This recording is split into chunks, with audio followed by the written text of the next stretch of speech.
Boa tarde a todos, sejam muito bem-vindos à nossa aula magna de 2022. Eu sou Yasmin Bassetti, faço parte do Departamento de Relações Internacionais da Unifesp. Hoje contamos com a ilustre presença do professor Hector Luiz Sampierre, desculpa, professor, se eu pronunciei errado. Ele vai falar um pouquinho para a gente sobre a conflitividade internacional no olhar das relações internacionais. Atualmente, o professor coordena a área de Paz, Defesa e Segurança Internacional do programa de pós-graduação Santiago Dantas. O projeto da aula magna foi idealizado pelas professoras Carol e Karen, então eu queria deixar um obrigado muito especial para elas, juntamente com o Departamento de Relações Internacionais da Unifesp. Agora eu passo a palavra para o professor e gostaria de agradecer mais uma vez pela presença. Eu queria agradecer muito o convite às professoras Karen e Carolina, e a Juliana, que fez a intermediação para esse convite, e manifestar minha satisfação e orgulho de poder estar aqui com vocês nesta aula de começo de curso. E para falar de um tema que hoje, infelizmente, está muito quente, muito nas palavras de todo o mundo, e ser no interesse do mundo. O mundo está estremecido por um conflito que é um conflito, en realidad, um conflito armado, para distinguir do conflito em geral. Mas este é um conflito armado que está chamando a atenção para algumas mudanças que estão acontecendo na arquitetura do mundo. Então, eu queria, em primeiro lugar, manifestar minha satisfação e estar frente a internacionalistas o futuros internacionalistas, alguns dos quais vai se ocupar da ação no ambiente internacional, es decir, operar no sistema internacional, seja em alguma organização governamental, alguma organização internacional ou organizações não governamentais que também actúan. Esses são os atores, digamos, das relações internacionais, para diferenciar dos sujeitos das relações internacionais, que são aqueles sujeitos dos direitos internacionais, que são basicamente os Estados. Daí que a Organização das Nações Unidas, em realidade, são uma organização das representações dos Estados, o que se reconhece como figura jurídica, digamos, internacionalmente. Não são as nações, os povos, mas os Estados. A estrutura jurídica estatal é o sujeito das relações internacionais. Actores das relações internacionais com minúsculas, es decir, as relações propriamente ditas, empíricas, son también a cualquier representante do país, inclusive en un congreso o en una operación comercial, etcétera, etcétera. Después están aquellos que se dedican a estudiar relaciones internacionales. Hay relaciones internacionales con mayúscula, que é a disciplina na qual vocês estão se incorporando, entrando ou realizando seus estudos.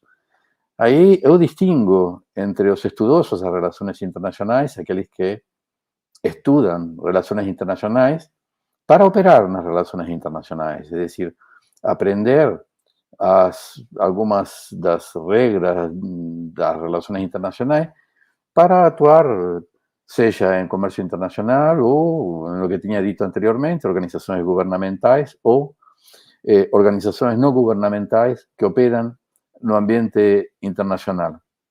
Aí, o que move a esses estudantes, en realidad, é a eficácia e a eficiência em seu desempenho enquanto atores. E também estão aqueles, muitos dos quais estão entre vocês, que se vão a dedicar a ser pesquisadores das relações internacionais. Es decir, o objeto de sua ação é entender, compreender e explicar essas relações internacionais. Ese sería, digamos, lo que yo llamo un pesquisador de las relaciones internacionales, que se vincula con las relaciones internacionales a través de una inquisición, de un inquirir, de un preguntar, de una interrogante. Es decir, pregunta a relaciones internacionales y ya con esa orientación, las relaciones internacionales responden. Entonces, há vários ambientes nos quais se pode interrogar as relações internacionais, mas o ambiente no qual eu me vou deter, que é o ambiente de minha especialidade, é a segurança internacional, que é aquela parte das relações internacionais que se interroga justamente pela conflitividade. A conflitividade, em realidade, é imanente à humanidade, é decir, a sociedade é imanentemente conflitiva. Qualquer teoria, qualquer filosofia, antropologia filosófica que pense a humanidade, seja aqueles que imaginam que o homem é um ser solitário e que se associa justamente porque en solidão não pode sobreviver, e aí entra num ambiente de conflitividade que seria a sociedade, ou aqueles que, também pensando da mesma maneira de que o homem é um sujeito individual, mas que se associa justamente porque o ambiente fora dessa associação é perigoso, é conflitivo. Então, procura fugir da conflitividade indo para a sociedade. Isso seria Hobbes, por exemplo, que vocês já devem conhecer ou vão conhecer certamente durante o curso de Relações Internacionais.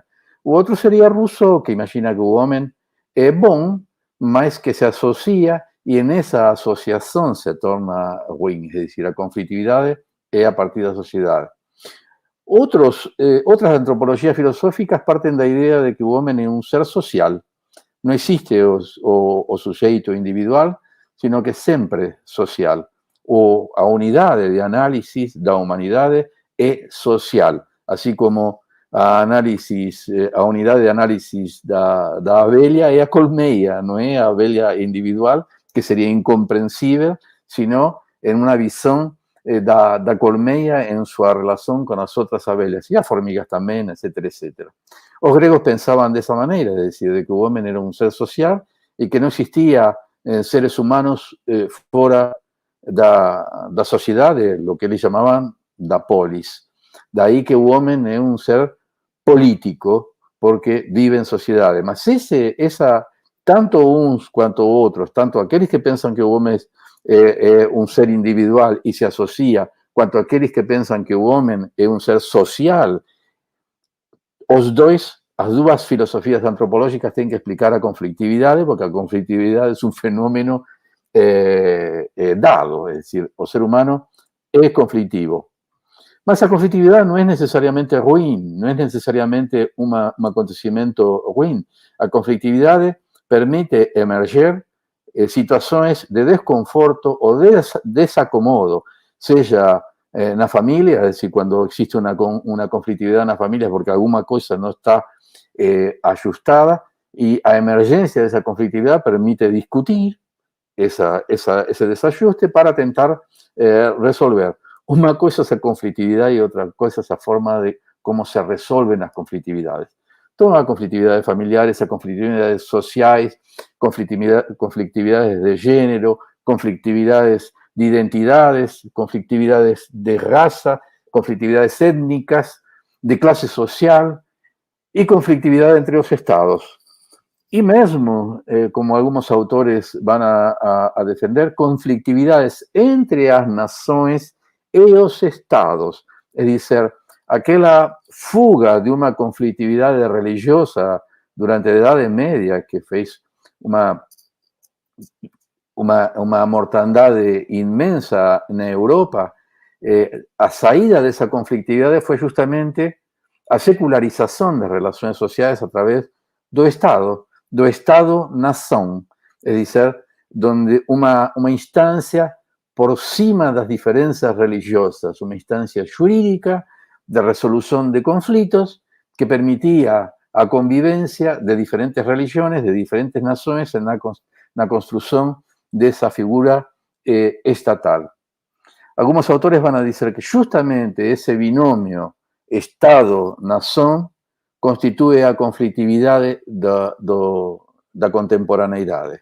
É decir, as nações já não se sentem contempladas pelos estados, ou os estados já não conseguem compreender as identidades emergentes das nacionalidades que acontecen dentro do Estado. Un exemplo, digamos, infeliz de esa situación fue la situación de Yugoslavia, da antiga Yugoslavia, y da guerra da Yugoslavia, que va a terminar en una división, un reconocimiento de las nacionalidades, de manera, digamos, de resolución más dramática, que es a resolución bélica dos conflitos.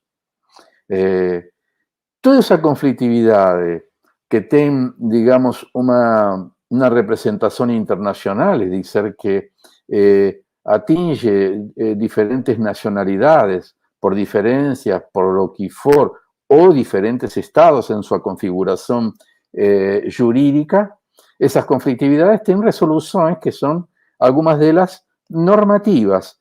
Algunas normatividades son definidas por las costumes, es decir, a convivencia histórica entre las naciones lleva a una regulación de sus relaciones, las relaciones entre sí. Otras son normativas jurídicas, es decir, a ciertos regulamentos definidos por ley, que regulan en alguna medida el funcionamiento de esas sociedades, de esos estados o de esas naciones no ambiente internacional, mas siempre esa regulación normativa o jurídica es relativa. Diferentemente de la regulación normativa nacional, y si ustedes lembran, o si ustedes van a ver, Raymond Aron, un estudioso de las relaciones internacionales, un gran pesquisador de las relaciones internacionales, un clásico de las relaciones internacionales, un realista, como algunos prefieren clasificarlo, él distinguía el ambiente nacional del ambiente internacional justamente por esa cuestión normativa, es decir, el ambiente nacional es aquel no cual una orden jurídica, una orden normativa, regula los relacionamientos entre las personas, y eso da una cierta previsibilidad a la convivencia social y un ajuste de resolución de los conflictos dentro de esa normativa. Eso significa la posibilidad de la propia convivencia, es decir, cuando usted va con su carro y ve un ocinal en la esquina en verde, usted se siente tranquilo de transitar y de pasar ese sinal verde, sabiendo que los que ven por la traversa van a se deter porque el sinal está vermelho para ellos. Ese ajuste normativo, que es obligatorio nacionalmente, es lo que permite esa previsibilidad, es decir, prever que aquel que ven por la traversa va a se deter cuando el sinal esté ya vermelho.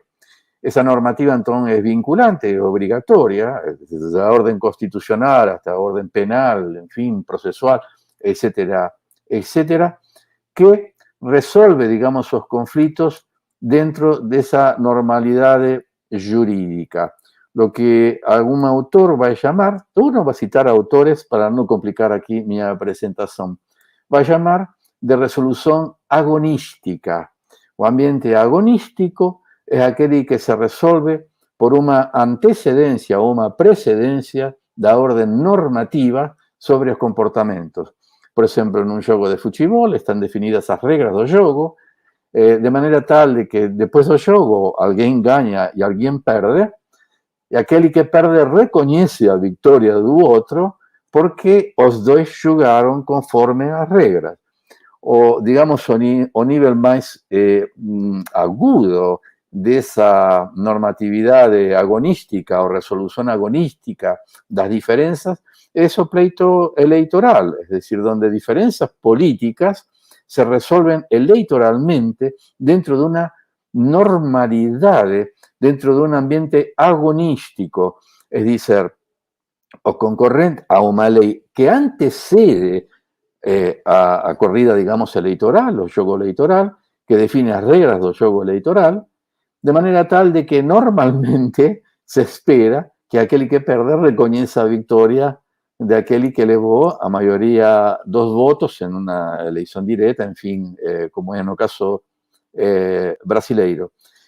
Y estamos pensando en un ambiente, que es un ambiente político, que se caracteriza, como diría Max Weber, no por los objetivos, porque a política se destina a objetivos tan amplios como a distribución de rendas o a concentración de rendas, es decir, desde el punto de vista conservador hasta o más liberal o progresista, son ambientes que, en última instancia, diría Max Weber, se resolverían pela violencia, es decir, ante valores que son irreductibles, como eran los religiosos na Idade Media, se impõem a resolução pela violência. O pleito eleitoral é uma forma de resolver agonisticamente os problemas nacionales pela eleição dos representantes e do representante máximo, que seria o primeiro-ministro ou, no caso, o presidente. Esa resolución entonces es agonística. Há uma antecedência das normas e leis que regulam a disputa. A outra forma de resolver a conflitividade é a polêmica. O polemos significa en griego guerra. Guerra. Es decir, un enfrentamiento violento. Es decir, cuando no se puede resolver de manera agonística, cuando no se pueden resolver las controversias, las diferencias internacionales, se acude a guerra. Eso obviamente que se tenta evitar a través de la acción diplomática, cuando existen diplomatas que tienen condiciones de impor a orden diplomática sobre a orden polémica, mas a polémica es una forma de resolver los conflictos, es decir, a través de la guerra. En el ambiente internacional, diferentemente de lo nacional, va a decir Raymond Aron, existe un cierto ambiente normativo, un cierto, digamos, derecho internacional, pero no es un derecho internacional vinculante, no es un derecho internacional que obligue a las partes. Hay una obligación moral, hay una obligación de legitimación, mas não há uma obrigação, como no caso da ordem interna. É decir, se você não obedece à lei, você é preso, você vai ser detido, você vai ser neutralizado para evitar que você se torne um perigo para o resto da sociedade. No ambiente internacional, al não termos essa possibilidade, como decía Maquiavel, boas leis e boas armas, mas no ambiente nacional há um monopólio da violência, un monopolio legítimo de la violencia que impone una única orden normativa para toda una comunidad de seres humanos dentro de un determinado territorio. Esa orden es la orden constitucional, la orden procesual, la orden, en fin, penal. Todas esas órdenes legislativas, normativas, son definidas justamente y apoyadas por una orden monopólica da violencia. Hay un monopolio de la violencia que permite establecer una univocidad jurídica en todo territorio de manera igual para todos sus habitantes. En principio. No ambiente internacional no existe ese monopolio de la violencia, también en principio, no existe ese monopolio de la violencia. Y por tanto, esa orden normativa, lo que se llama derecho internacional, es un derecho tenue, es decir, un derecho que me permite acusar, mas no punir. Y sin punición, a ley es una ley fraca. Si hubiera un monopolio de la violencia internacional, no habría más ambiente internacional, porque lo que define justamente el ambiente nacional es ese monopolio de la violencia, y el ambiente internacional sería una disputa, una concurrencial de fuerzas a diferentes monopolios de la violencia que están en un ambiente concurrencial. Hay una concurrencia de fuerzas para definir, digamos, y defender el status quo nacional. Mas esa defensa de ese status quo nacional en ese ambiente internacional, como diría Raymond Aron, exige o cálculo estratégico. ¿Qué significa eso? significa que para eu ter o monopolio, digamos, da ordem jurídica nacional, poder estabelecer um status quo nacional, eu tenho que ter condições de impedir que alguém de fora de meu status quo nacional venha a impor sua vontade e modificar esse status quo. Isso significa que eu tenho que ter uma estrutura de defesa, além daquele monopólio da violência, ou melhor dito, aquele monopólio da violência tem uma natureza interna que é protectiva do cidadão, para proteger o cidadão, para fazer cumprir as normas que regulam o funcionamento social, mas esse mesmo monopólio tem que ter outro dispositivo que me permita defender toda essa estrutura de status quo de otras estructuras de status quo, es decir, a defensa entre los estados-naciones, entre los países. Por eso, dice Raymond Aron, se precisa realizar un cálculo estratégico para ver en qué condiciones yo me estoy moviendo en ese mundo, que embora tenga leyes, regulamentos, digamos, normativos, tanto pelas costumes, como pelos criterios éticos normativos, quanto por esa lei, ainda que fraca, que me permite culpar, mas não me permite punir, eu tenho que ter condições de me defender por minha própria conta. Como dirían, digamos, algunos realistas, o mundo é anárquico, en el sentido de que no hay una norma que me permita me regular encima de esa normativa, y por lo tanto preciso hacer cuenta de una autoayuda, una autodefensa. Yo me tengo que defender por mí mismo, por mí propio, es decir, por mis propios medios yo tengo que ejercer a defensa de mi voluntad, de mis decisiones con relación a ese mundo que está ahí fuera y que es imponderable. Imponderable justamente porque no hay una normativa obligatoria que me permita predecir. Es decir, yo en alguna medida puedo calcular lo que va a acontecer en el mundo, mas no tengo una certeza absoluta de lo que puede acontecer en ese mundo. Y lo que yo preciso en ese mundo es ver en ese ambiente con qué unidades políticas yo puedo cooperar y de qué unidades políticas yo preciso tomar cuidado. Es decir, ese ambiente internacional también reflete aquella conflictividad inherente a humanidad, ao ser humano, tanto individual cuanto social y también internacional. Entonces, a conflictividad, visto desde el punto de vista de las relaciones internacionales, es visto normalmente dentro de un ambiente que nos llamamos, un ambiente epistémico, un ambiente epistemológico, que nos llamamos aseguranza internacional, así con mayúscula, que es, digamos, a área de estudio que se preocupa por esa conflictividad. Esa conflictividad que puede ser resolvida diplomáticamente, es decir, por acuerdos, por negociaciones, etcétera, etcétera, y para eso nos preparamos, y para eso estudiamos, justamente para tentar mantener la conflictividad en un ambiente agonístico, es decir, de resolución pacífica de las controversias. Desde el punto de vista de la seguridad internacional, entonces, yo diría que la seguridad internacional con minúscula, es decir, o elemento empírico de las relaciones internacionales son las percepciones, imágenes y percepciones. O más empírico de las relaciones internacionales son las proyecciones de imágenes de los estados y la percepción que esos estados hacen de las imágenes que emiten los otros estados. A partir de la decodificación de esas imágenes que emiten los otros estados, yo puedo interpretar con qué estados yo puedo cooperar y con qué estados yo puedo conflictuar o debo conflictuar.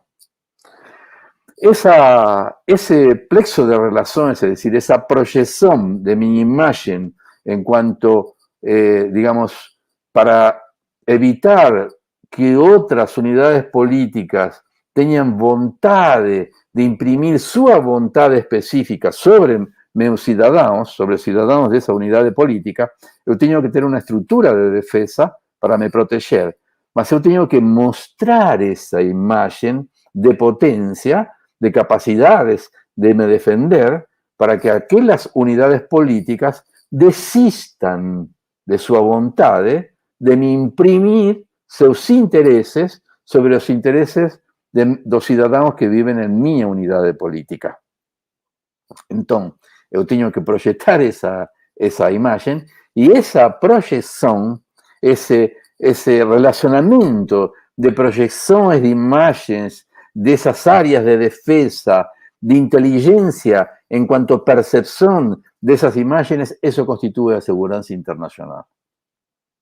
Ese plexo de relaciones, ese entramado de relaciones de cuestiones de seguridad. Y desde el punto de la seguridad internacional con mayúscula, yo percibo ese ambiente de la seguridad internacional con minúscula como tres camadas tectónicas de la seguridad internacional, donde se realizan diferentes conflictividades. Es decir, dentro del ambiente internacional hay conflictividades con diferente grado de profundidad. La camada más superflua, digamos, de esa seguridad internacional, o que vamos a llamar de seguridad internacional, la camada tectónica más superficial, a epitelial, digamos, a pele do ambiente internacional, estaría definida básicamente por terrorismo, tráfico de armas, de pessoas y de drogas, crimen internacional, migraciones, o impacto de esas migraciones en un ambiente de aseguranza, aseguranza pública está en ese ambiente, es decir, los delitos, etcétera, etcétera. Las relaciones interpoliciales, es decir, las relaciones que los policías hacen entre diferentes países, justamente para estar atentos a ese ejercicio del crimen internacional, sea de tráfico de armas, de personas, de drogas, las migraciones ilegales, en fin, todo ese ambiente configuraría esa estructura. Eso no significa que sea epistemológicamente superfluo. Hay trabajos en todos esos ambientes muy profundos. Nos entendemos en la área de relaciones internacionales, y ustedes verán en los congresos de relaciones internacionales muchos trabajos dedicados a ese ambiente, es decir, o ambiente da segurança pública, do emprego de instancias militares en la resolución de problemas de segurança pública, crimen internacional, todo eso es en ese ambiente, y hay trabajos muy bons, muy profundos, que ustedes podrán ver en los congresos, que obviamente aconsejo que ustedes participen desde un inicio de su carrera en todos esos congresos da área de relaciones internacionales y de todos esos eventos que ustedes posan, porque eso es importante para la formación do intelectual de nuestra área. Una segunda camada tectónica de la seguridad internacional, indo para el centro, digamos, de esa esfera del ambiente internacional, para tener una figura, digamos, geográfica y geométrica de las relaciones internacionales, estaría dada por los conflictos bélicos. Es bueno distinguir conflictos de conflictos bélicos. Los conflictos, como falei, hay muchos conflictos que son positivos porque permiten la emergencia de dificultades, inclusive internacionalmente, conflictos entre países que se resuelven en los organismos específicos, es decir, sea de orden comercial o do que for, eso tiene como ser resolvido de manera agonística no ambiente internacional y muestra que hay dificultades de ajuste no ambiente internacional que debe ser una preocupación, digamos, de las normativas internacionales para ajustar ese ambiente. Más ten situaciones en las cuales emerge una conflictividad polémica. Esa conflictividad polémica nos llamamos de conflicto armado. Como en el caso actual de la guerra en Ucrania, que es un conflicto armado, no es apenas un conflicto, mas un conflicto armado. O un conflicto que después, si tenemos tiempo, igual yo que vamos a tener tiempo, hasta podemos hacer un análisis de ese conflicto porque revela una conflictividad mayor, más abrangente y más profunda de las relaciones internacionales que a propia arquitectura de las relaciones internacionales.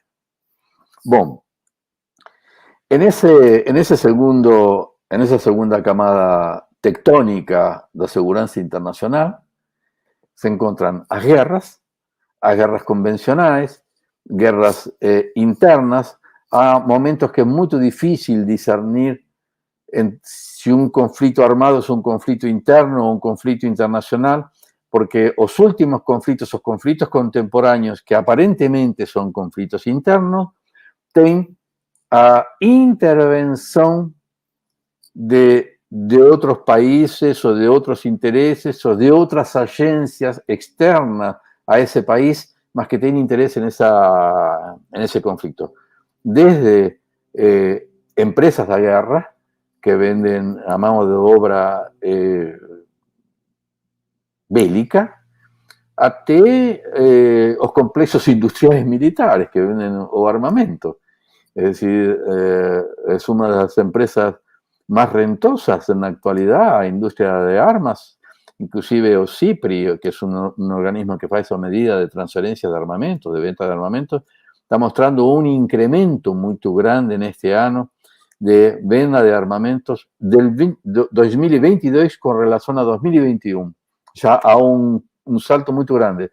En este momento hago más bueno, después voy a entrar en ese tema un poco más profundamente, más hay ya relatos de Rand Corporation, que también estudia estas cuestiones, que algunas empresas no están consiguiendo satisfacer las demandas de armamento en este momento, como por ejemplo a Raytheon, que fabrica aquellos misiles antiaéreos que están siendo entregues en Ucrania pela Occidente. Bueno, después voltamos para ese tema. Otro aspecto también importante en ese ambiente de segunda capa tectónica de seguridad internacional son las misiones de paz. Y las misiones de paz es porque hay una intervención estatal en esas misiones de paz. Hay intervención de los organismos internacionales, normalmente las misiones de paz son comandadas, son con mandato de la Organización de las Naciones Unidas, es decir, las Naciones Unidas definen un mandato para una determinada misión de paz, que puede ser de diferentes tipos, es decir, desde una misión de observación hasta una misión de imposición de paz, donde es muy tenue a frontera entre una misión de imposición de paz de una misión bélica, ya que la imposición de paz significa un ejercicio directo de la fuerza.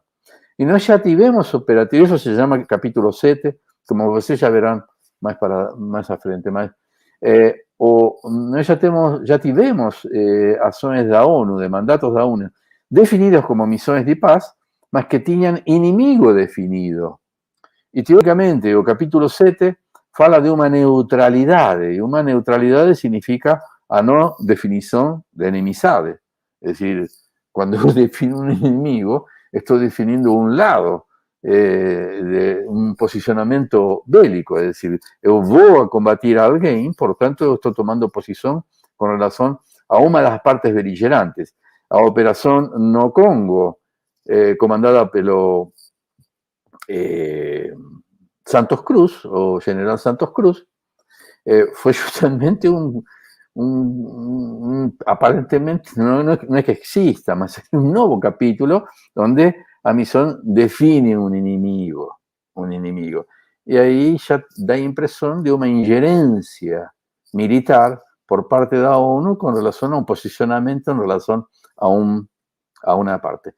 Cosa que ya también dejó un poco complicado en varias acciones que después hasta podemos hacer un conteo desde la sonda de Yugoslavia, donde a OTAN, que era presentada como una alianza defensiva, tiene una actitud ofensiva con 78 días de bombardeo sobre a Serbia.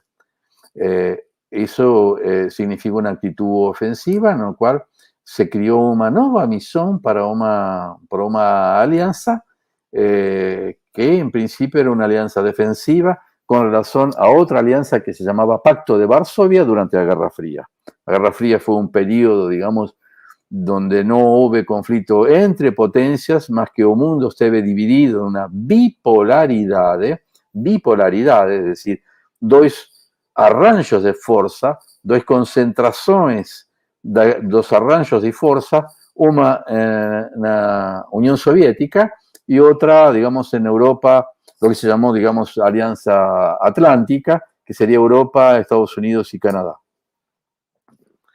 que mantuvieron esa Guerra Fría durante a mitad del século pasado, en una tensión fría, por eso se llamó Guerra Fría, más que permitió una serie de guerras quentes dentro, más guerras de libertación, guerras revolucionarias, guerras de, digamos, de baja intensidad y media intensidad, más sin o impacto bélico das grandes potencias que teria significado a possibilidade de uma ascensão a uma guerra nuclear entre as grandes potências, o que teria significado uma aplicação do princípio chamado mútua destruição assegurada.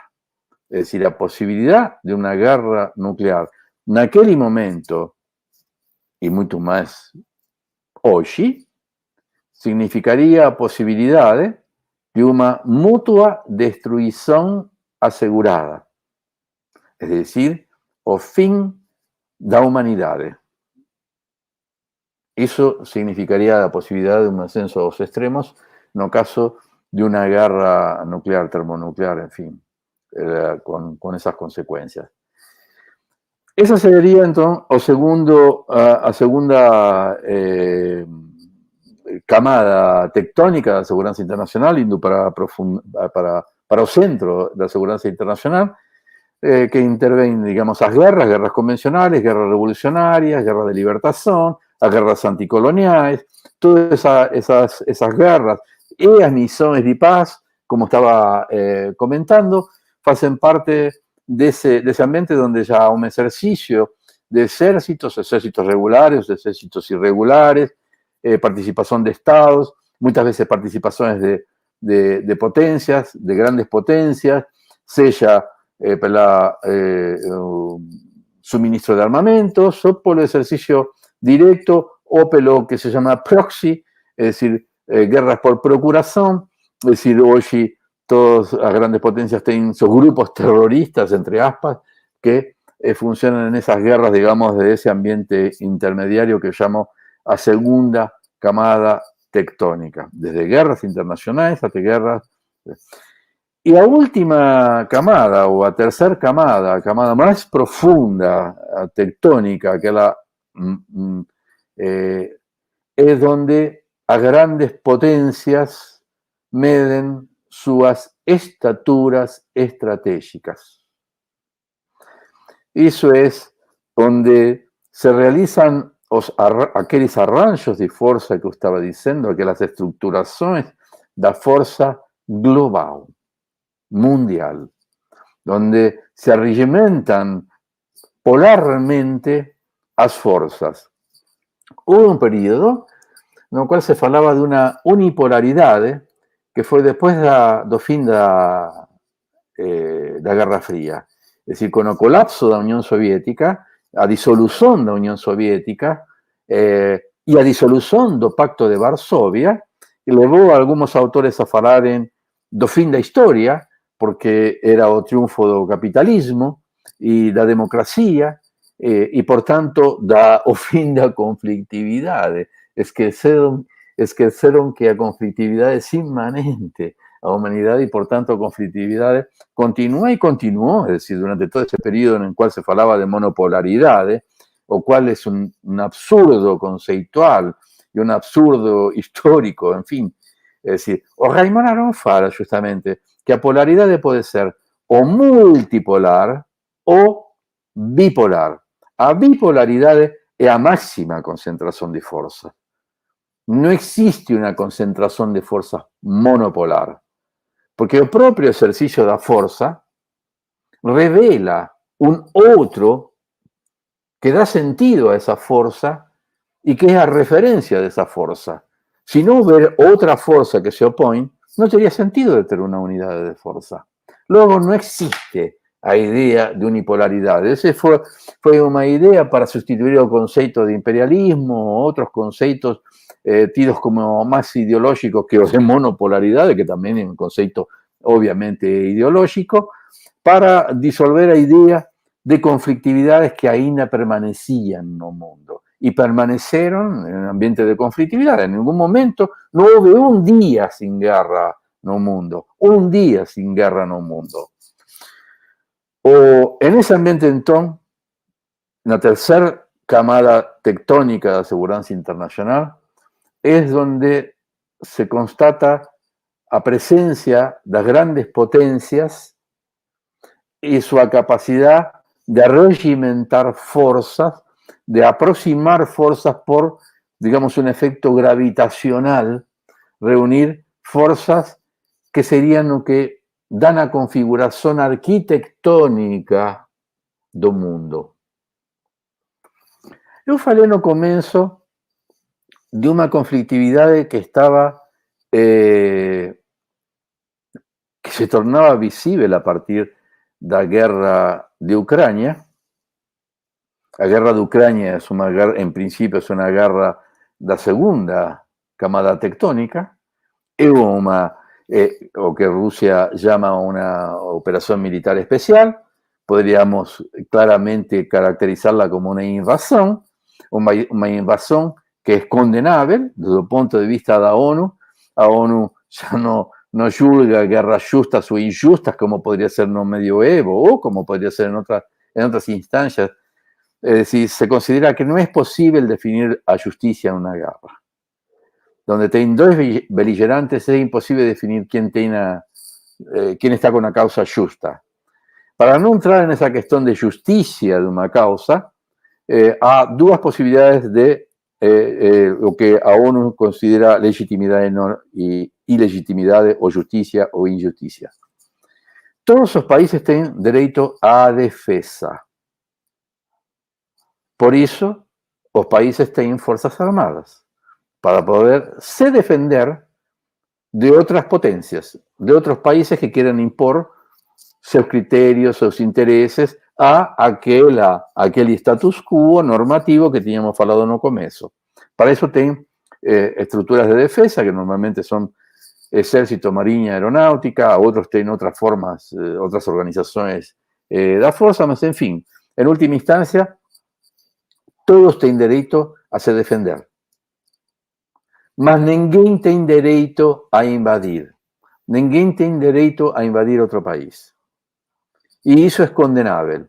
De ahí que el caso de Rusia sea condenable. Bueno, una vez que condenamos eso, todo eso, y aborrecemos a existencia de muertes, eso se puede justificar, y Rusia tenta justificar diciendo que se trata de defender los derechos humanos de Donbass, es decir, los habitantes de Donbass que tentaron declarar su autonomía, que tentó ser regular a través del Tratado de Minsk. Minsk es un tratado de 2014, entre 2014 y 2015, no lembro bien el año, más que era justamente para dar un cierto estatus a esas provincias de Donbass, un cierto estatus y evitar una guerra que en realidad no consiguió se limitar. Es decir, algunas organizaciones de derechos humanos denuncian una violencia contra los derechos humanos en Donbass que provocó 14.000 muertes entre 2014 y 2022, hasta febrero de 2022, cuando se inició la guerra. Eso es el argumento que utiliza Rusia para invadir Ucrania. Mas lo que está por detrás de eso y que es visible Cuando descemos la segunda camada telúrica, tectónica o telúrica, tanto fai, que es donde se da justamente esa guerra, es una guerra entre Rusia, una gran potencia, una potencia nuclear, y a Ucrania, una potencia armada pela ONU, pela OTAN, pela Organización del Tratado del Atlántico Norte, y pelos Estados Unidos, a partir de 2014, es decir, a un golpe de Estado na Ucrania, en 2014, donde derruban o presidente democráticamente eleito, para impor un gobierno más próximo de Europa y de los Estados Unidos, más ese financiamiento de esos grupos es lo que va a financiar aquellos grupos también ultranacionalistas y fascistas, a extrema derecha, en fin, todas esas agrupaciones que hoy están, digamos, en esa conflictividad contra Rusia. Si nós descemos desse ambiente da segunda camada tectônica, eu ainda estou com um pouquinho de tempo, né, para continuar. E vamos à camada mais profunda. Nessa camada mais profunda da segurança internacional, nós analisamos os movimentos dessas camadas, são movimentos muito mais vagarosos, e nós temos que analisar na longa duração. Na longa duração. Por isso, eu falei do fim da Guerra Fria, que seria fim da década do 80, início da década do 90, do século passado, é decir, já faz 25 anos, por aí, né? Mais ou menos, 25 anos, um quarto de século. Há um movimento que se combina con un movimiento que comenzó un poco antes, tal vez en la década de los 70, donde comienza a haber una cierta crisis de capital, de acumulación de capital, y una crisis donde hay un corrimiento, digamos, do oro para dólar como soporte de las transacciones comerciales internacionales, y o inicio de uma decadência dos Estados Unidos, não muito visível ainda naquele momento, mas que podemos inclusive ir mais atrás, a um momento no qual Nixon, o presidente dos Estados Unidos, visita a China para fazer praticamente um novo plano Marshall com China, para evitar a aproximación entre China y Rusia. China y Rusia tenían estado bastante en caminos de convergencia y divergencia a través, digamos, de la historia, ¿no? Mas en ese momento donde China y Rusia comenzaban a aproximar, Estados Unidos se aproxima de China para mantenerla separada, para evitar una aproximación entre dos grandes territorios con grandes recursos naturales, recursos productivos, grande población, en fin, grandes potencias que podrían llegar a hacer sombra ao poder norte-americano no mundo. Eso va a ir incrementando, es decir, China aprovecha ese apoyo americano y con políticas internas eficaces, eficientes, ella llega a un desenvolvimiento importante y a asumir un grado de desenvolvimiento científico y tecnológico notorio que ya no fin del século pasado, ahí ya estamos voltando a fines de la década de 90,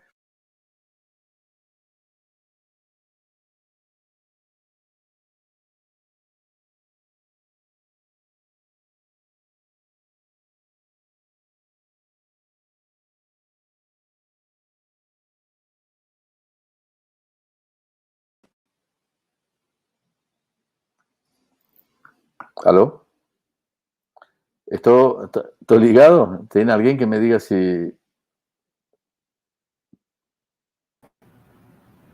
¿También? Tá. ¿Caiu? Caiu, mas já voltou já. Tá bom. Então continúa. Continúa en esa situación en la cual China comienza a ser una preocupación para los Estados Unidos.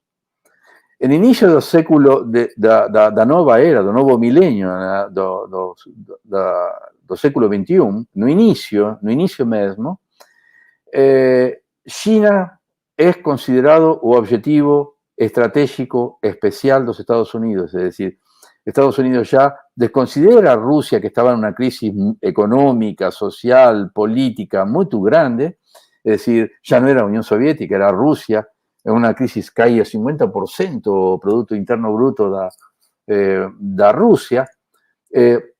A preocupación dos Estados Unidos pasa a ser China, que tiene recuperado, digamos, un crecimiento industrial da sua engenharia, da sua ciência e tecnologia, muito importante. A tal ponto que no início do ano 2000, un avión espión norteamericano cae en una isla chinesa. Ese era un momento de gran crisis, de grande conflictividad entre Estados Unidos y a China, ao ponto en que Estados Unidos pasa a considerar una virada do eixo estratégico do Atlántico. Lembren que a OTAN era a Organización del Tratado do Atlántico Norte, era justamente una alianza atlantista para disuadir a Rusia no leste, pasa a ser o Pacífico y una preocupación con a China, a tal punto que a discusión no Congreso norteamericano en aquel momento era a distribución orzamentaria da defensa para os estaleiros da costa do Pacífico, justamente prevendo una conflictividad bélica con a China, o pelo menos o intento de parar a China en aquel momento. En el 2001, en septiembre, o 11 de septiembre de 2001, a un ataque terrorista a las Torres Gemelas, que ustedes tal vez lembren, y Estados Unidos muda nuevamente su eixo estratégico para el este, para Oriente Medio, y cae en lo que yo llamé a década do sonambulismo estratégico, porque Estados Unidos se perde estratégicamente en una serie de conflictividades bélicas, en invasiones, porque hay invasiones que son condenadas y hay invasiones que no son condenadas. Toda invasión es condenable, mas no todas las invasiones son condenadas. Por ejemplo, la invasión de Estados Unidos a Irak en 2003 no fue condenada. Como no fue condenada la invasión de la OTAN en Yugoslavia, no fue condenada la invasión de la OTAN y de Europa a Libia. Bueno, en fin, algunas son condenadas y otras no son condenadas, embora toda invasión sea condenable. En aquel momento Estados Unidos entonces perde atrás de los terroristas, un enemigo difuso, mas se hizo la justificativa para Estados Unidos de entrar en Afganistán, donde se empantana estratégicamente, es decir, no consigue victoria militar, entra en Irak, donde tiene una victoria militar, más que no se consigue reverter en una victoria de guerra, que es diferente a victoria de guerra sin por sus intereses, su voluntad. Es una guerra de destrucción, como fue en Libia, es decir, se retira a Gaddafi, mas fica una hegemonía para la destrucción. Es decir, no se establece, digamos, un status quo más humanitario o más justo o que for. Es decir, es pura destrucción. En ese momento en el cual Estados Unidos se distrae con esa conflictividad bélica en el Medio Oriente atrás de terroristas, e impone un ámbito de securitización internacional, diciendo que quien no está con nosco está contra nos y será combatido. Es decir, es una guerra no que o Estados Unidos inicia contra el terrorismo, mas él obliga a un mundo a asumir esa guerra contra el terrorismo, a tal punto que todos los países comienzan a procurar su terrorista interno para justificar, digamos, una aproximación aliancista con los Estados Unidos, es decir, todos decretan algún terrorismo. Aquí también en Brasil aconteció que o ministro, que en aquel momento era ministro de Jugman, era ministro de la Reforma Agraria, tenta encuadrar a un movimiento sin terra como un movimiento terrorista. para ficar bien con una imagen positiva con los Estados Unidos.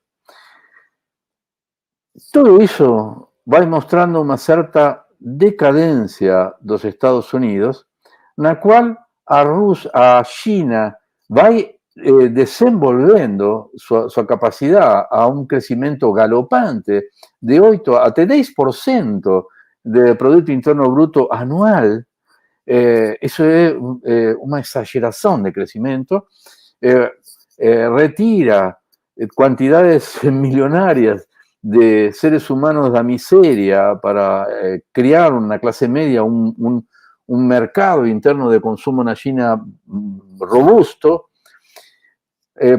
cruza por una África abandonada, tanto por los Estados Unidos como por Brasil, porque Brasil tenía intereses y estaba trabajando muy bien en África, mas se retira a partir, digamos, do recuo de la política externa brasilera.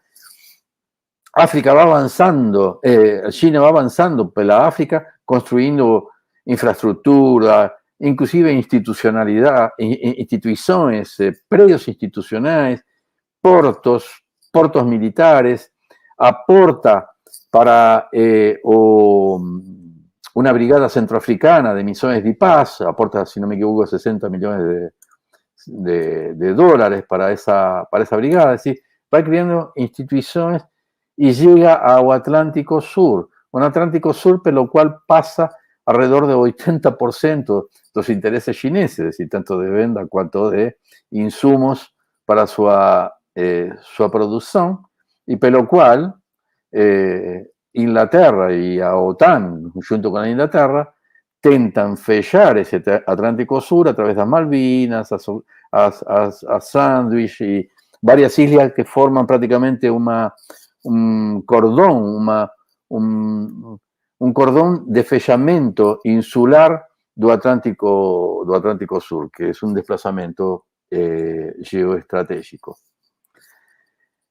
En ese periodo también, a Rusia, a partir de inicio del século XXI, comienza a se recuperar, particularmente a partir de 2005, cuando asume Putin, a partir de ciertas humillaciones de Rusia. Es decir, Rusia es humillada porque Rusia tenta entrar en la OTAN, no es permitido su ingreso, a pesar de que en los fundamentos está que es abierta para cualquier país que quiera ingresar. Más o menos, eso funciona con algunos países, mas no con todos esos países. Rusia no consigue entrar. Y una serie de cosas como, por ejemplo, o alongamento de la OTAN hacia el este. Pense que cuando se disuelve o Pacto de Varsovia y pierde o sentido a OTAN, porque ya no tiene aquel fundamento que era o Pacto de Varsovia, que era a defensa do comunismo da Unión Soviética, a OTAN estaba con 16 países, 14 europeos más Canadá y Estados Unidos. Ahí vais alastrando para el este hasta llegar a 30 países, incluyendo países que eran de órbita de la antigua Unión Soviética. Y va instalando sistemas misilísticos y también bases norteamericanas, es decir, la cantidad de soldados norteamericanos en Europa es muy grande. Basta ver algunos mapas ahí de algunas organizaciones que tienen esos datos de manera bien familiar. O ese alastramiento va creando un discurso de Putin sobre la dignidad y la recuperación de la dignidad de Rusia, del espíritu ruso, muy parecido al discurso de, no estoy haciendo ninguna comparación ideológica ni mucho por el estilo, de Hitler. Hitler, después de la Segunda Guerra Mundial, después de la Primera Guerra Mundial, en realidad Alemania es sometida a cargas pesadas, tanto financieras cuanto de culpa. Se culpa al pueblo alemán por la Primera Guerra Mundial y eso crea un cierto, que inclusive Max Weber denuncia en un discurso que se llama un discurso sobre la dignidad de los vencidos. Es decir, os vencedores tienen que mantener o respeto pela dignidade do vencido, porque o vencedor no tiene razón, ni es bom, ni es mejor que o vencido, simplemente ganó a guerra, mas no es mejor que o vencido.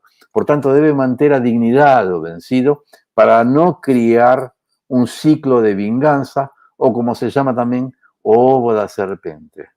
Y ovo da serpente, justamente, a partir de esa humillación provocada ao povo alemán, es que se articula o discurso de Hitler que va a llegar o Tercer Reich. Do mismo modo, a humillación provocada a Rusia origina o discurso de Putin, un discurso nacionalista que va a ir recuperando, sustituyendo a oligarquía que tenía se apropiado, digamos, das empresas nacionales, las empresas estatales, recupera también sus fuerzas armadas. Há uma série de doutrinas de modernização das Forças Armadas até ter umas Forças Armadas atuais muito poderosas, com desenvolvimento tecnológico que coloca armamento hipersônico, no qual supera as condições norte-americanas, que ainda não chegou a ter mísseis hipersônicos.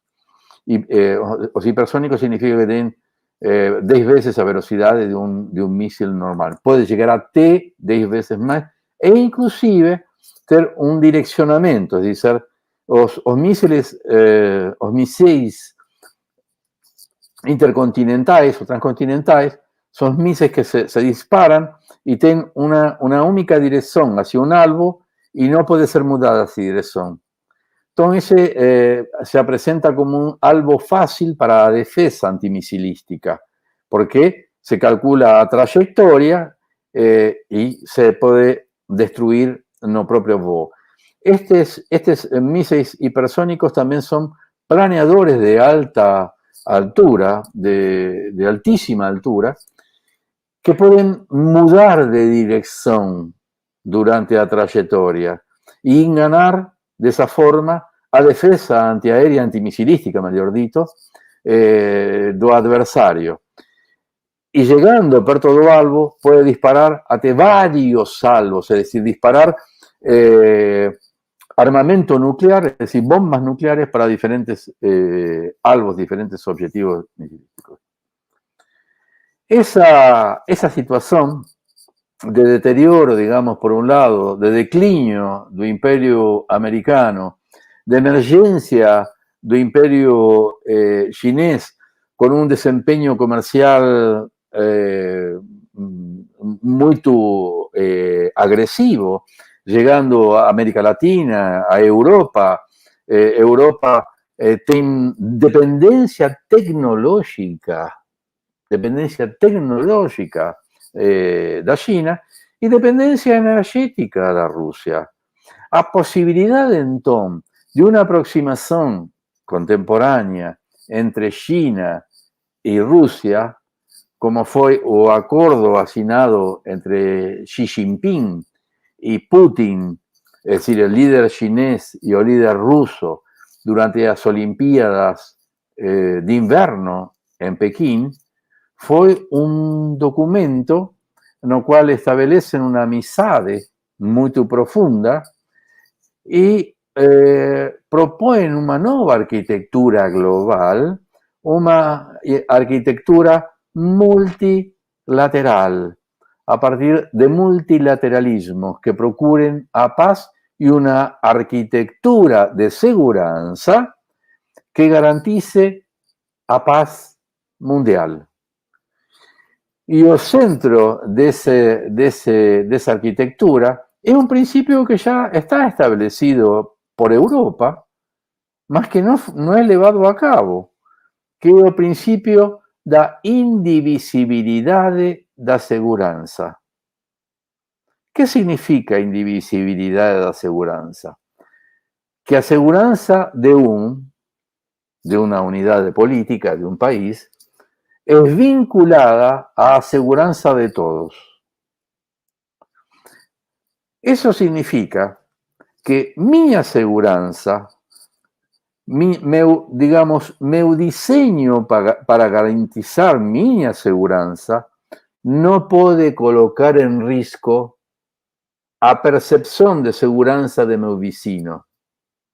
Es decir, que a garantía de mi aseguranza no sea percibida por lo meu vecino como una amenaza a su aseguranza. Ese principio es un principio bastante racional que establece la posibilidad de un control internacional de las estructuras de aseguranza de todas las unidades políticas. Es decir, ninguna unidad política tiene que llegar a un punto de su aseguranza que coloque en riesgo otros países. Es lo que aquí en América do Sur nos llamamos de defensa defensiva no provocativa. Es decir, yo articulo mi defensa pensando en la mi defensa, no una defensa para impor mi voluntad a otro, mas para impedir que otra voluntad me sea imposta. Una defensa defensiva suficientemente disuasoria, es decir, que tiene que ser suficientemente robusta para disuadir a mi vecino de me invadir. Disuadir significa retirar da mente dele a idea de me invadir pelos custos que significaría esa invasión para él. Es decir, si él me invade, los custos de esa invasión serán insoportables para él. Eso es la disuasión. Entonces, tiene que ser suficientemente disuasiva, esa defensa defensiva, mas no provocativa. No llegar al punto que exagerando en mi disuasión, exagerando en mi percepción de seguridad, comience a montar una estructura que sea percibida por mi vecino como una amenaza a su seguridad. Yo creo que es bastante fácil de comprender. Es decir, yo no puedo amenazar a mi vecino por mi propia seguridad. Yo tengo que garantizar mi seguridad, claro, mas no a punto de que mi vecino se sienta amenazado. Ese es el principio. ¿Qué acontece? Con estas proyecciones de la OTAN hacia el este, llevaron a que tanto a China cuanto a Rusia comenzaran a se sentir amenazadas. Es decir, todo ese dispositivo de la OTAN está direccionado contra Rusia.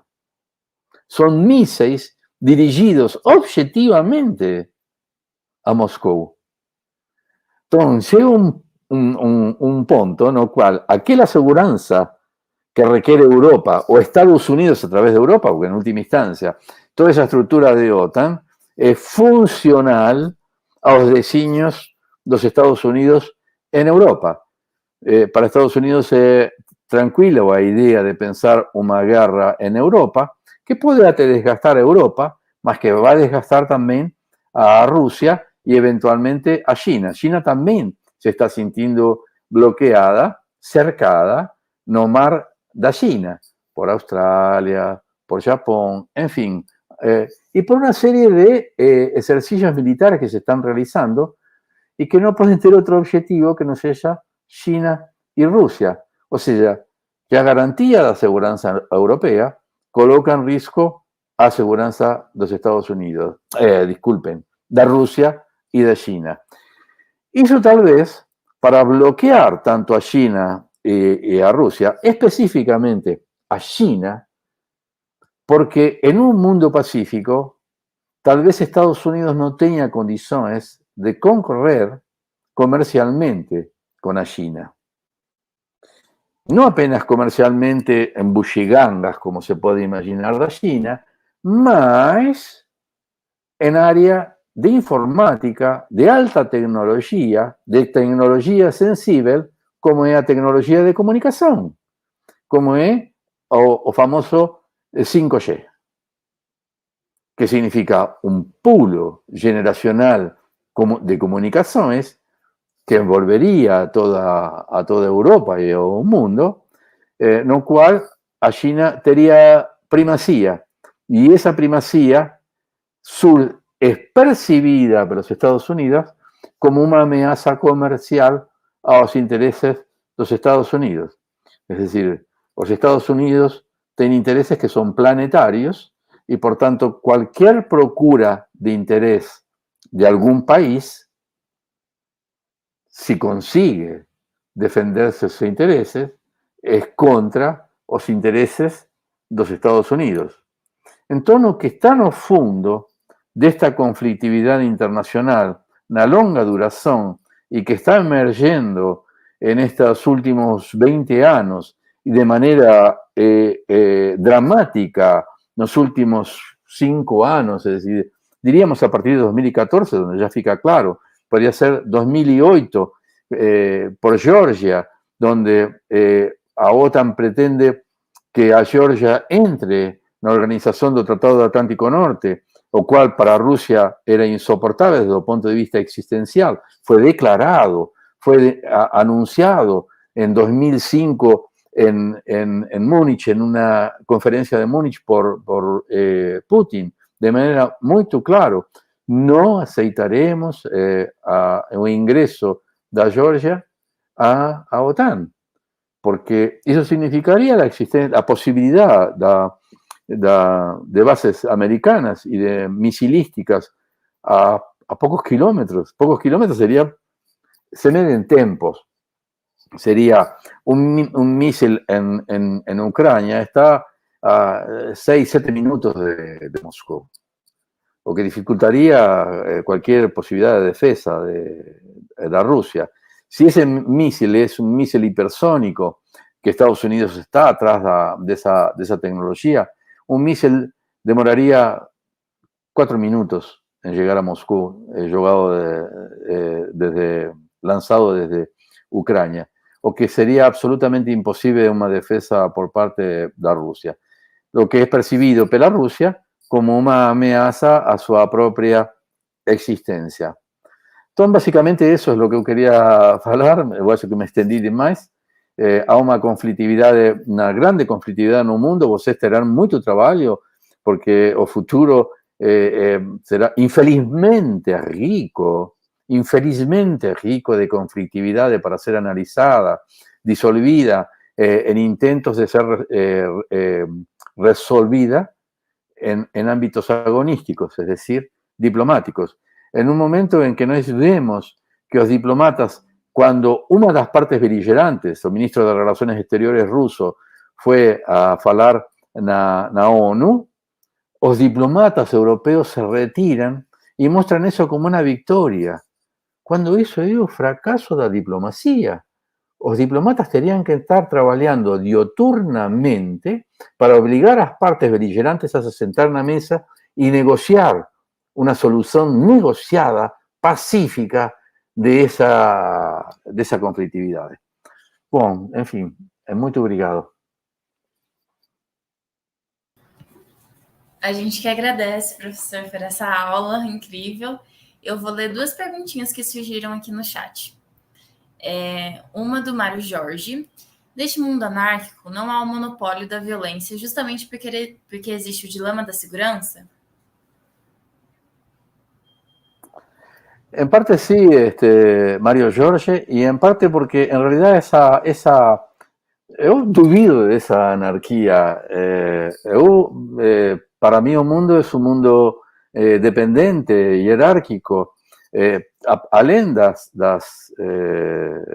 ser un mundo mutuamente interpenetrado por las dependencias tecnológicas, dependencias culturales, dependencias comunicacionales, etcétera, etcétera. Hay una dependencia estratégica, una relación jerárquica, una relación estratégica jerárquica.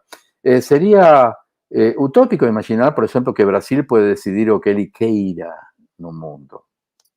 Está sujeto a referencias internacionales de hegemonías en esta área del continente que definen más o menos o que o Brasil puede decidir. Claro que siempre hay un ámbito de, digamos, autonomía decisorio en el cual se puede jugar, mas no hay una anarquía absoluta internacional, por lo menos desde mi punto de vista, Mario, o a dependencias, inclusive esa normatividad que hubo apunto como una normatividad de fraca, es una normatividad que en alguna medida funciona. Há, digamos, aspectos de legitimação do accionar internacional que pesan nas decisões dos países ou das unidades políticas, como quiera llamarlo, que tienen, digamos, cierta implicancia en esas decisiones.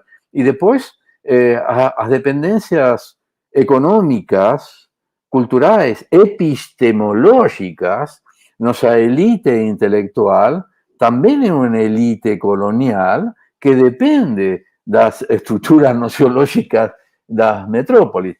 Há toda uma série de cadeias da dependência que limitan a posibilidad de decisiones autónomas que serían as obvias dentro de un ambiente totalmente anárquico. Mas lo que você dice es perfecto. Es decir, ese principio de seguridad compartillada o de principio de indivisibilidad de la seguridad limita, digamos, a autonomía y por tanto a definición de una anarquía internacional. Es decir, yo puedo me armar más hasta un punto en el cual yo no comprometa a seguridad de mis vecinos. Eso está limitando mi autonomía y por tanto está limitando el ámbito anárquico desse mundo internacional. Muito obrigado pela pergunta. Muito boa essa pergunta. E agora uma pergunta da Karina. Ela perguntou: muito se fala na mídia sobre a guerra entre a Ucrânia e a Rússia, mas pouquíssimo sobre outros conflitos armados atuais, como a guerra no Iraque. Como o senhor interpreta essa diferença de destaques? Há diferentes teatros bélicos. Uno de esos teatros, bueno, está el teatro bélico operacional, donde se realizan las maniobras de guerra, los ataques, donde se jogan las bombas, los combates, donde morren las personas. Mas o ambiente bélico es mucho más amplio. Hay muchos países que están entregando armamento para Ucrania. Esos países están indirectamente, y algunos de manera bastante directa, involucrados en ese conflicto. Hay una media internacional, lo que llamamos la media corporativa, que ya tomó posición con relación a ese conflicto. Y yo creo que es correcto decir condenar a invasión rusa porque es condenable, mas que cega a otras guerras. En este momento está habiendo entre 18 y 20 guerras de intensidades variables, mas hay crisis humanitarias mucho peores que las de Ucrania, como por ejemplo en Yemen. En Yemen hay crisis humanitarias que son gravísimas, mas en un mundo no europeo, en un mundo no branco. Entonces, a sociedad internacional, vamos a decir hipocresía, si me permite la palabra, Karina, a hipocresía do ambiente da sociedad internacional, da hipocresía da sensibilidad de la sociedad internacional, que se sensibiliza con una persona branca, loira, de ojos claros, vestida con ropa de grifi, con un cachorrinho en brazos, que llega a la frontera en su carro, se sensibiliza más que un cuerpo negro de pez descalzos por las tierras polvorientas de África con una crianza muerta de fome en los brazos. Eso es la hipocresía internacional. Eso no se muestra porque repugna a sensibilidad de, digamos, do Occidente, de un Occidente que depende culturalmente y epistemológicamente de Oriente y se esquece de esa dependencia. Se esquece de esa dependencia. Mas es una sensibilidad hipócrita. Es decir, no momento, inclusive a migración ucraniana para Europa es discriminada. Tienen estudiantes africanos que estaban en Ucrania y que son discriminados en la Polonia, no ingreso para la Polonia. Es decir, ese es el mundo que tenemos, un mundo branco, occidental, racional y cristiano, y que se juzga en condiciones de decir que hay seres humanos que son más humanos que nosotros.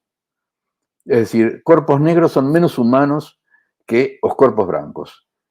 Eso invisibiliza conflictividades que son tal vez de más longa duración, son conflictos que se vienen arrastrando hace mucho tiempo, como el conflicto do Congo, que es prácticamente un conflicto inacabable, mas que no aparecen en la media, y no aparecen, es decir, los bombardeos en Damasco no aparecieron en la media, los bombardeos en Yemen que está haciendo Estados Unidos no aparecen, como no aparecían los más de 200 bombardeos diarios que Obama realizaba criminalmente en Medio Oriente, en una guerra no declarada, donde se consideraba con a condiciones suficientes y necesarias para matar personas, algunos culpables dentro de la lógica de él y otros inocentes, como se mató jornalistas simplemente por drones, drones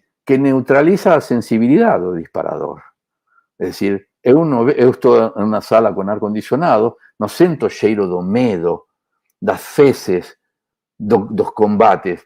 Eu mato sin cargo de conciencia. Eu mato sin ver. Eu sinto que é a máquina que está matando e não eu. Así tamén tem os suicidios que estaba vendo. Mas eu acho muito oportuna a sua pergunta, porque nos leva a esa reflexión dessa hipocresía da sensibilidade internacional y particularmente de una imprensa. Es decir, para analizar el conflicto de Ucrania es muy difícil porque você só pega un lado, y un lado que mente. Os dois lados menten. Os dois lados. Eu pego as reseñas do Ministerio de Defensa ruso para ver qué va a acontecer, también mente. Todos menten. Por eso se dice que la primera víctima de una guerra es a verdade. Mentira. A verdade morreu antes do conflito. A verdade es matada diariamente pela mídia internacional. Não há uma verdade. A tal ponto que hoje você não tem órganos de informação, tem opinólogos. O que nos jornais que você deveria ter uma fonte de informação para você fazer sua avaliação e ter sua opinião, não, é um opinólogo. Un opinólogo que ya está diciendo lo que es bon y lo que es ruin, quiénes somos los bons y quiénes son los wins, porque siempre las guerras son vistas como un lado bon y un lado mau. Y eso ya obnubila la posibilidad de analizar objetivamente una guerra y lo que está por detrás de esa guerra. Muy obrigado por la pregunta. Jasmine está sin som. O Mário tem outra pergunta.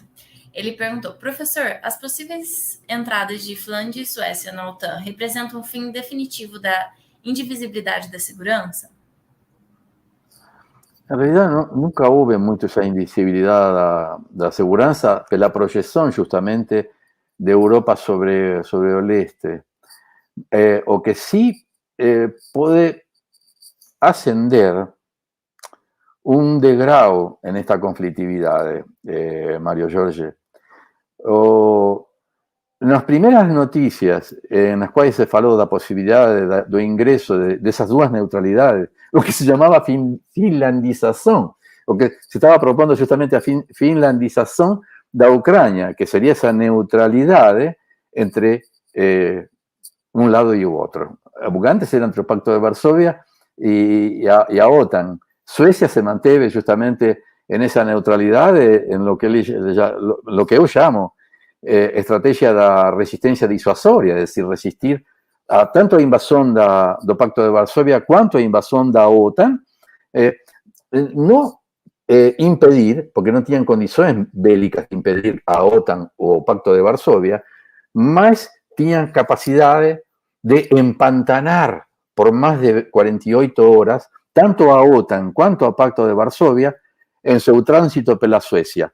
Y estaban decididos a usar até último sueco, usar no sentido bélico, es decir, a morte do último sueco. A tal punto que los suecos tenían su armamento en casa, es decir, había un servicio militar, digamos, para todos los suecos, y eso impidió, digamos, diseños estratégicos que pasasen por Suecia. Esa posibilidad de cuando se aventó por primera vez en este conflicto concreto de Ucrania, en ese mismo día Putin mandó a activar el sistema de seguridad estratégico. Eso significa colocar en estado de alerta o armamento nuclear. Finlandia tiene una gran frontera con Rusia, y la posibilidad de eles quebrarem a sua neutralidade significa se colocar do lado da OTAN. Al se colocar do lado da OTAN, eles têm una garantía de que si eles fossem invadidos pela Rússia, eles, o resto da OTAN, dos países da OTAN, se verían obrigados a participar da guerra e intervir na defesa da Suécia ou da Finlândia. Mas, por outro lado, al entrar na OTAN, eles se tornan bases misilísticas contra Rusia, con lo cual aumenta o grado de percepción da segurança existencial da Rusia. Rusia se sentirá más ameaçada. Esto, varios autores de las relaciones internacionales ven denunciando esto desde faz muito tempo, de dizer, no enfiar o dedo no olho do urso, porque no se puede pretender enfiar o dedo no olho do urso y esperar que o urso sorría. Es decir, cuando se enfía un dedo no olho do urso, lo que se puede esperar es que o urso fique muy furioso. Y eso es lo que está aconteciendo en este mundo, en este momento. Es decir, hay una presión encima de China y a Rusia. En este momento está todo dirigido contra Rusia, de manera gravísima, porque se está creando una cultura rusofóbica que puede crear ciclos de venganza. Imagine a crianças rusas que están estudiando en Europa, o bullying sobre esas crianças. Esas crianças van a crecer con ese resentimiento contra Europa. Estamos en un mundo, Mario, en una situación contemporánea donde nunca hubo una mediocridad tan grande política. Es decir, esta democracia plebiscitaria, con medios de comunicación de masa, que son empresas, tornan los partidos políticos en partidos electorales. Y esos partidos electorales procuran, a través da percepción de que a populación quiere oír, o discurso do líder político. Y así, un Zelensky consigue ser presidente de Ucrania, un cómico. Você vê, saudade da Angela Merkel nesse momento. Há uma mediocridade política na Europa. A Europa está lobotomizada, está respondendo apenas aos desfios norteamericanos. Esa es a realidade que se constata. No es posible que todo el mundo tenga la misma impresión. Eu acho que logo, cuando comienzan a sentir o outro fio das sanções econômicas que están impondo a Rusia, aquellos que están hoy con las banderas en las ruas a favor de Ucrania van a estar llorando en las filas de supermercados, porque todo va a aumentar terrible, tanto pela falta de insumos para el consumo, como trigo. Es decir, tanto Ucrania cuanto Rusia son los celeiros de Europa. ¿Cuánta energía? Es decir, la energía rusa va a ser paga 30% más caro, o entre 20 y 30% más caro, dependiendo si compran de Australia o de los Estados Unidos, y es otro sistema que es gas licuado. Es decir, aquí hay gente que está ganando, obviamente, mas hay muchos que van a perder. Todos esos países, la mayoría de los países europeos está subiendo orçamento para la defensa. O propio primer ministro alemán ya declaró que está aumentando a más de 2%. O sea que, além de pagar más caro por la energía, la sociedad va a se sentir lesionada por ese aumento de orçamento para la defensa, por una guerra que no era necesaria. Bastaba atender ao Tratado de Minsk, es decir, una Ucrania neutral y el reconocimiento de autonomía, ni siquiera de la independencia, de autonomía de las provincias de Donbass. Era tan simple, mas había lucros entre otros, del complexo industrial político-industrial militar los Estados Unidos, que hoy está ganhando como nunca ganhou. Professor, uma última pergunta para a gente poder encerrar, da Shirley. quais as potencialidades e limitações da ONU na conflitividade internacional? Olha, Shirley, é bem complicado porque já houve declarações do secretário da ONU bastante parciales con relación a este conflicto. En realidad, todas esas instancias que podrían ser foros de negociación de este conflicto, para llamar a las partes para resolver este conflicto de manera agonística, dice, de manera pacífica, se comprometieron con un lado. Y até o Papa Francisco ya se manifestó. Entonces fica complicado a falta de foros admisibles para ambas as partes para poder negociar.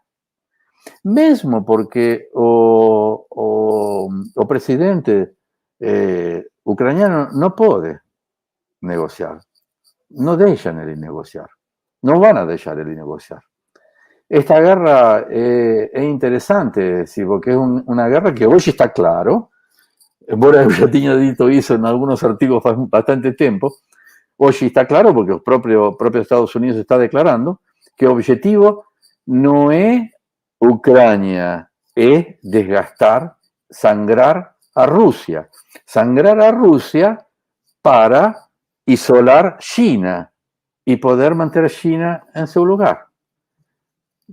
¿Cuál es su lugar? O lugar que el imperio designe para China. ¿Cuál será el papel de ese?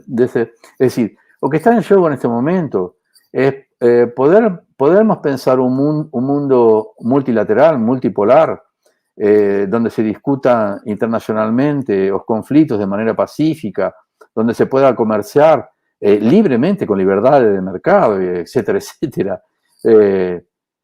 O a manutención de un mundo regido por leyes que antecedan a la acción dos países, es decir, que puedan resolver agonísticamente, o un mundo regido por regras impostas pelo hegemón global.